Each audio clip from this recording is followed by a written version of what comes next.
आंदोलन लगातार अपना जोर पकड़ता जा रहा है और ये तस्वीरों में आप देखिएगा युवा काफ़ी इसमें बढ़ चढ़ करके भाग ले रहे हैं। बैनर के माध्यम से, स्लोगन के माध्यम से ये एक संदेश देना चाहते हैं कि जो बुजुर्ग यहाँ महिलाएं बैठी हैं, बच्चे बैठे हैं, उनके साथ हैं और मोदी सरकार को ये बता देना चाहते हैं, दिखा देना चाहते हैं कि इनकी आवाज़ को सुनना अब उनके लिए लाजमी होगा। इग्नोर नहीं किया जा सकता इन तमाम चीज़ों को। ये देखिएगा बड़े बड़े बैनर इनके हाथों में हैं, mister Modi world is watching you. देखिएगा इस तरीके की जो भाषा है, इस तरीके के शब्द हैं जो जाकर के कटाक्ष के रूप में काम करेंगे। नरेंद्र मोदी भारतीय जनता पार्टी के जो सरताज हैं, भारतीय जनता पार्टी जो इस समय सत्ताधारी पार्टी है, दिल्ली की कुर्सी पर बैठी है, मोदी जी को दिखाने की कोशिश कर रहे हैं। हमारे साथ सोशल एक्टिविस्ट सविता ढुल है जो यहाँ धरना जो चल रहा है, किसानों का प्रदर्शन जो चल रहा है, उनको समर्थन देने ही आई हैं। इनसे बात करेंगे। मैम, किस तरीके से देखते हैं इस पूरे के पूरे आंदोलन को? मैं इसको देखती हूँ इंडिपेंडेंट इंडिया में एकदम एक भव्य आंदोलन, इतना संतुलित, इतना डिसिप्लिन्ड, इतना ग्रेसफुल और इतना पीसफुल आंदोलन मतलब मैंने नहीं देखा। और यहाँ मौजूदगी दर्ज करवा के मैं अपनी बहुत ज़्यादा खुश हूँ। बहुत खुशी है मुझे कि मैं यहाँ आई हूँ। किसान लगातार कोशिश कर रहे हैं कि दिल्ली की जो सल्तनत है उनकी आवाज़ को सुने, लेकिन सुनी नहीं जा रही। गैप कैसे लगता है, कहाँ लगता है, किस तरीके से सरकार माने? देखिए, परसिस्टेंट एफर्ट चल ही रहे हैं और नेशनल हाईवे 24 जाम करके बैठे हुए हैं, तो यहाँ आने जाने में असुविधा हो रही है, वो सब चीज़ें हो रही है। तो आज नहीं तो कल सुननी तो पड़ेगी। और ये लोग ऐसे हैं कि यहाँ से उठने वाले नहीं हैं, ये यहीं बैठे रहेंगे जब तक इनकी मांगे नहीं मानी जाएगी। आप यहाँ इनकी इच्छा शक्ति देखिए, आप यहाँ इनकी दृढ़ संकल्प देखिए कि ये कहते हैं चाहे 1 साल लगे, चाहे 6 महीने लगे, हम यहाँ बैठे और हम तब तक नहीं उठेंगे जब तक ये काले कानून वापस नहीं ले लिए जाते हैं। काफ़ी से आंदोलन हालांकि युवाओं से जुड़े मुद्दों को आप उठाती रही हैं, रोजगार के मुद्दे पे आपने काम किया। ये सरकार जो प्रदेश की सरकार है और केंद्र की सरकार है, इसके खिलाफ काफ़ी बार बिगुल आपने बजाया। क्या लगा इन आंदोलनों के माध्यम से कि सरकार की वो कौन सी नब्ज है जो दबाने की ज़रूरत है, जिसके बगैर ये किसानों की बात नहीं सुनेंगे? ये देश का मुद्दा है। देखिए, जो ये आंदोलन हमें सिखा रहा है, ये आंदोलन बुजुर्ग इसको चला रहे हैं, मेनली जो एज्ड पीपल हैं वो चला रहे हैं और पूरी दृढ़ संकल्प और इच्छा शक्ति के साथ चला रहे हैं। तो ये हमें सिखा रहे हैं कि संघर्ष कैसे करना है और ये इनकी सफलता बाकी सारे मुद्दों की सफलता हो जाएगी, क्योंकि हम लोग सीख जाएंगे कि हमें कैसे लड़ना है और कैसे आगे अपनी बात रखनी है। तो ये आंदोलन का सक्सेसफुल होना बहुत ज़रूरी है, ना केवल किसानों के लिए, रोज़गार के मुद्दों के लिए, बेरोज़गार वाले मुद्दे, हर एक मुद्दे के लिए। बतौर युवा, जो युवा भी साथ आपने देखा कि किसी न किसी माध्यम से वो संदेश देने की कोशिश कर रहे हैं। कोई साइकिल पर चल के आ रहा है, कोई पैदल आ रहा है, कोई बैल बुग्गी लेकर के आ रहा है। हर तरीके का समर्थन, हर वर्ग के लोग तो आए हैं। युवा भी इसमें बढ़ चढ़ करके भाग लेते हुए दिखाई देते हैं और बोला जाता है कि युवा हो तो क्रांति हो ही जाती है। कहीं ना कहीं ऐसी गुंजाइश आप देखते हैं कि युवा है वो पॉजिटिव मैनर में ही रहेंगे जैसा कि अब तक रहा है, या फिर सरकार के लिए ज़्यादा मुश्किलें उग्र होकर के खड़ी कर सकते हैं? मुझे लगता है कि पॉजिटिव ही रहेगा ज़्यादातर, क्योंकि बार बार मंच से भी बार बार घोषणा की जा रही है कि शांति प्रिय ढंग से हमने चलाना है, हमने कुछ किसी को नहीं बोलना है, हमने शांति प्रिय ढंग से अपनी बात रखनी है और भीख नहीं मांग रहे हैं, हक मांग रहे हैं, हक लेके जाएंगे। तो वो बैलेंस है बहुत अच्छा कि शांति प्रिय ढंग से लेकिन अपने हकों की आवाज़ लेके हम यहाँ बैठे हैं और हम वो लेके जाएंगे। काफ़ी छात्र संगठन यहाँ आ रहे हैं, अपनी मांगों को लेकर के मंच से भी वो बोले हैं और मीडिया के सामने भी बोले हैं। ऐसा लग रहा है कि मुद्दों का मेला बन गया है। तमाम जो वर्ग हैं, अपने अपने शोषित जो लोग हैं, सरकार या सरकारों के किसी भी विभागों से वो जुड़ रहे हैं। बतौर युवाओं के मुद्दे, रोजगार को लेकर के जो मुहिम आपकी चली है, क्या देखते हैं कि ऐसे कौन से मुद्दे हैं जो इस मंच के माध्यम से क्लब होकर के दिल्ली की सत्ता तक जाने चाहिए, जो प्रदेश के मुद्दे हैं? हमारे प्रदेश के मुद्दे जैसे मैं हमेशा से उठाती रही हूँ, सबसे बड़ा तो बेरोज़गारी का मुद्दा है। हम हरियाणा में नंबर 1 आ गया हम बेरोज़गारी में। दूसरा, जो भर्तियों में धांधलियाँ होती हैं, जो हमें बाहर प्रचार किया जा रहा है निष्पक्ष, पारदर्शी, ईमानदार भर्ती का, ना पर्ची ना खर्ची, जो कि जैसा ऐसा कुछ भी नहीं है। वो मैं हमेशा सबूतों के साथ अपने पेज पर रखती रही हूँ। तो वो सब मुद्दे यदि क्लब होके जा सकते हैं तो बहुत अच्छी बात है, वरना इस स्टेज से मांग यही उठनी चाहिए कि कृषि के जो अध्यादेश हैं, 3 काले कानून हैं, वो वापस हों और उसके साथ जो 8 मांगों का इनका चार्टर है वो बेहद मतलब इम्पॉर्टेंट है। मेन चीज़ राजेश जी मुझे इसमें क्या लगती है कि ये ना कॉर्पोरेटाइजेशन करना चाह रहे हैं एग्रीकल्चर का। जो एग्री बिजनेस में जो ये कॉर्पोरेट्स उतर रहे हैं, ये इसको रोकना है किसी भी तरीके से। केवल 3 काले कानूनों की बात नहीं है, हमारी एग्रेरियन इकोनॉमी है, कृषि प्रधान देश है हम, तो वहाँ पे कॉरपोरेट्स की एंट्री होना मतलब वेलफेयर स्टेट बिल्कुल ख़त्म हो जाएगा।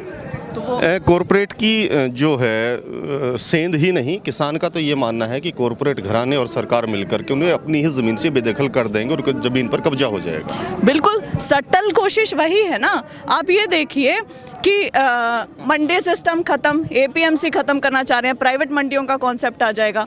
फिर उसके बाद आप ये देखिए एसेंशियल कमोडिटीज़ एक्ट में चेंज आ गया है, और उसके बाद आप कॉन्ट्रैक्ट फार्मिंग, ये सब कुछ, ये सब क्या है, ये सटल तरीके से प्राइवेटाइजेशन ही तो हो रहा है। और जब वो होता चला जाएगा, मुझे तो यहाँ लगता है जीएमओ सीड्स का भी कॉन्सेप्ट आएगा कि जब ये किसानों को बीज देंगे कि इन्हीं बीजों से आपने खेती करनी है, और उन बीजों से फिर दोबारा बीज नहीं बन पाएगा, ये किसी को नहीं पता है।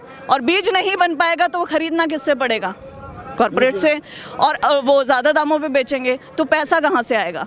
उस पैसे के लिए क्या करेंगे? धीरे धीरे ज़मीनें बेचनी पड़ेंगी, तो वही ये सस्ते मजदूर मिल जाएंगे। तो वो सटल तरीके का जो ये करना चाह रहे हैं वो षड्यंत्र है, ये मतलब रोकना चाहिए। सरकारों ने सबसे पहले जब किसान जमा होने शुरू हुए तो एक बात बोली कि ये किसान नहीं है, राजनीतिक कार्यकर्ता हैं।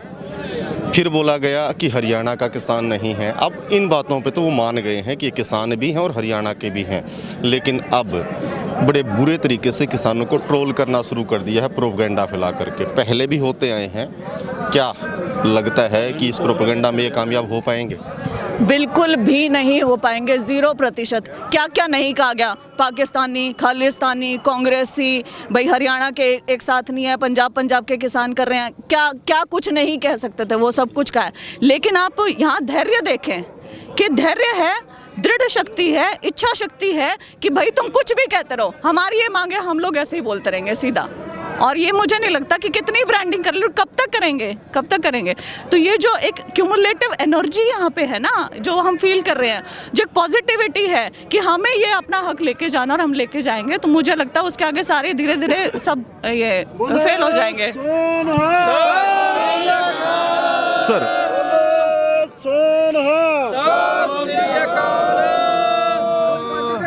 कहाँ से आप आए हैं और किस तरीके से? हम कुरुक्षेत्र हरियाणा से आए हैं और किसान हैं, किसानी करते हैं। पढ़ाई करके भी हमने किसानी का धंधा चुना, हम किसानी करते हैं आज भी। और हमारा ये मानना है कि जैसा हमारा संगठन इस समय चल रहा है, शांतिपूर्वक तरीके से हम अपने हकों की लड़ाई लड़ते रहेंगे। और जब तक ये तीनों काले कानून मोदी सरकार वापस नहीं लेती, हम यहाँ डटे रहेंगे। हम सब एक हैं और एक झंडे के नीचे हम अपना आंदोलन चलाएंगे। जिंदाबाद। श्वेता, ये सबसे बड़ी बात है। बाबा एक मिनट थोड़ा सा दीजिएगा। ये सबसे बड़ी हरियाणा के लिए बात है कि हरियाणा के आदमी को हरियाणा में खड़ा होकर ये बताना पड़ता है कि मैं हरियाणा से हूँ। कैसा सिनेरियो इन लोगों ने खड़ा है? देखिए, ये बहुत ही अजीब सी सिचुएशन हो गई है। आप और किसानों को आने नहीं दे रहे हो यहाँ पे। मध्य प्रदेश के किसान रोक लिए गए हैं, यूपी के किसान रोक लिए गए हैं, फिर आप कहते हैं यहाँ हरियाणा पंजाब का ही किसान क्यों कर रहा है? और यहाँ खड़े होकर हमें अपना बोलना पड़ा कि हम हरियाणा से हैं और हम अपने हक मांगने के लिए आए। तो अजीब सा ही सिनेरियो है राजेश जी, ठीक नहीं चल। बाबा कहाँ से आए हैं आप? हम शितराने से जी, पंजाब से।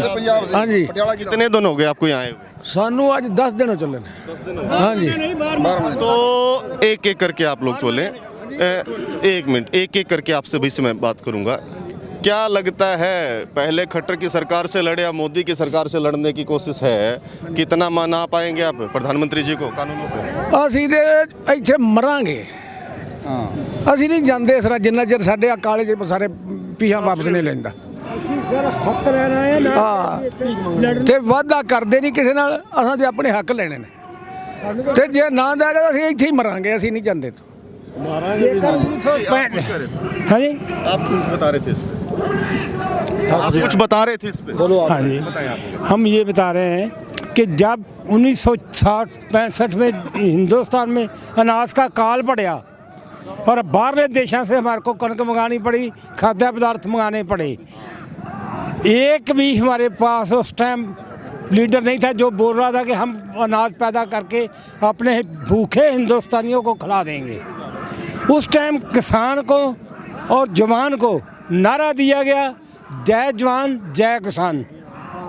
लाल बहादुर शास्त्री जी ने नारा दिया जब उस टाइम इन्होंने नारा दिया और पंजाब के किसानों को उत्साहित किया कि आप ज़्यादा से ज़्यादा अनाज पैदा करें, उन्होंने अपना आप ख़त्म करके अपने सोमे जो उपजाऊ सोमे थे वो ख़त्म करके अनाज पैदा किया और देश का पेट भरा। और देश में अनाज बेचने के लिए पैदा इतना फालतू कर दिया कि देश में अनाज अपने लिए रखने के बाद बेचने के लिए भी सरप्लस था। ਜ਼ਮੀਨਾਂ ਨਸ਼ੇ पर ला लिया। भाई साहब आज की डेट में हम ये जानते हैं, किसान भी पहले की तरह अनपढ़ नहीं है, पढ़े लिखे हैं, कि आज 3 साल का रिजर्व कोटा सरकार के पास फालतू पड़ा है गोदामों में। लेकिन क्यों किया गया? सरकार को ज़रूरत तभी किया गया ना। आज हमारे हक खो रहे हैं तो क्यों खो रहे हैं? जो हमारी ज़मीनें हैं एक काले कानून बनाकर उनको एक कारपोरेट घरानों को दे रहे हैं। जब इन्होंने ये कानून बनाया था किसानों से क्यों विचार नहीं किया गया? किसानों से विचार करना था, क्योंकि ये कानून किसानों के साथ लागू था, उनसे पूछा ही नहीं गया। आज लाखों की तादाद में ये किसान जो सड़कों पर पड़े हैं, इनके बच्चे पीछे पता नहीं किस हालात में हैं और पता नहीं कैसे वो गुजारा कर रहे हैं। पर सभी किसान यहाँ अपने हक के लिए अकड़े हुए हैं और बैठे हैं, सर्दी में मर रहे हैं। चाहे इनको सभी साथ दे रहा है, हिंदुस्तान का हर एक स्टेट हर सुबह आज किसान का साथ दे रहा है। और कितना उम्र हो गया आपका? मेरा 71। 71 साल आपकी उम्र है। क्या अब तक इतना बड़ा आंदोलन, इतना बड़ा गुस्सा किसानों का आपने इस उम्र के पायदान तक देखा है क्या? आप कभी नहीं देखा, नहीं देखा। जो आज किसान की दुर्दशा है ये आज तक 1947 से लेकर आज तक नहीं हुई। ये पहली दफ़ा है कि एक देश का प्रधानमंत्री अपनी वो पावर जो किसान उसकी एक जान थी उनको भूखा मरने के लिए और कंगाल करने के लिए मजबूर कर रहा है। खुले समान थले पैने हैं जी ਅਸੀਂ रात ਨੂੰ। इस साइड आ जाए, यहाँ पर थोड़ा सा इस साइड आ जाए, कोई बात नहीं जी। खुले समान ਤੇ ਥੱਲੇ ਪੈਨੇ ਜੀ ਅਸੀਂ ਅੰਨ ਪੈਦਾ ਕਰਨ ਵਾਲੇ। ਇਹ ਮੋਦੀ ਨੀਤੀ ਗਲਤ ਆ, ਇਹਨੂੰ ਕਾਨੂੰਨ ਵਾਪਸ ਲੈਣੇ ਪੈਣਗੇ, ਹਰ ਹਾਲਤ में ਵਾਪਸ ਲੈਣੇ ਪੈਣਗੇ। जब तक ये नहीं लेंदा काले कानून वापस तब तक ਅਸੀਂ हितों हिलांगे नहीं। लग तो नहीं रहा कि मोदी साहब मान जाएंगे। मरना पऊ जी, हर हाल में मरना पड़ेगा जी उसको। मानना पड़ेगा। हाँ जी मरना पऊ, ਇਹਨੂੰ ਮਨਾ ਕੇ ਛੱਡਾਂਗੇ। ਇਹ ਵੀ ਗੱਲ ਨਾਲ ਆ, ਮਨਾ ਕੇ ਛੱਡਾਂਗੇ। देखिए सर, पैसे तो ये सेंट्रल गवर्नमेंट पूरी तरह से हिल चुकी है। वो हमें बोलती है कि आप संशोधन कर लीजिए, जितना चाहिए आप अपने पेन कापी पकड़ लीजिए, हमें लिख के दे दीजिए। मगर हमने ये कानून रद्द करवा कर जाना है तो को करवा कर जाना है। और जो मोदी सरकार और खट्टर सरकार घटिया नीतियों पर तुर पड़ी है वो हमें इनकी कामयाबी नहीं होने देंगे। जैसे इन्होंने शाहीन बाग को ख़राब करना चाहा, जाट आंदोलन ख़राब करना चाहा, ऐसे हम ये किसान आंदोलन नहीं ख़राब करने देंगे। ऐसे इन्होंने अब शरारती अंसर जो छोड़े हैं हमारे यहाँ पे बीच में, कल भी कुछ पकड़े गए।